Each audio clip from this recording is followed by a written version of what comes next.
Depuis 3 décennies, plusieurs réserves naturelles ont opté pour une mesure aussi radicale qu'efficace, l'écornage de rhinocéros. Le but, sauver ces espèces menacées par le braconnage. En Afrique du Sud, une récente étude révèle que le retrait des cornes de plus de 2000 rhinocéros a permis de réduire le braconnage de 78%.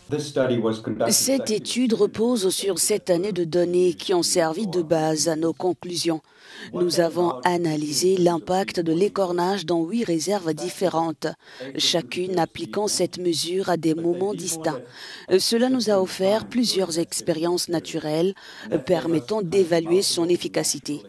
Et ce qui est remarquable, c'est que peu importe le contexte ou le moment de l'intervention, l'écornage a systématiquement permis de réduire le braconnage.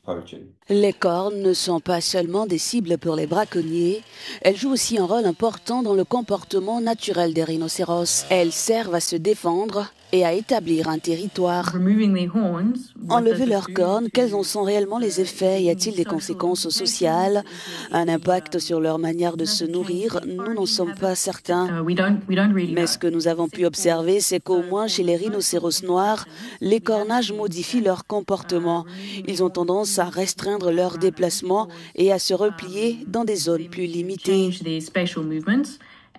Heureusement, les études ne montrent aucun impact négatif sur les taux de reproduction ou de mortalité, mais pour beaucoup de défenseurs de l'environnement, l'écornage reste un mal nécessaire, une solution temporaire face à une menace constante.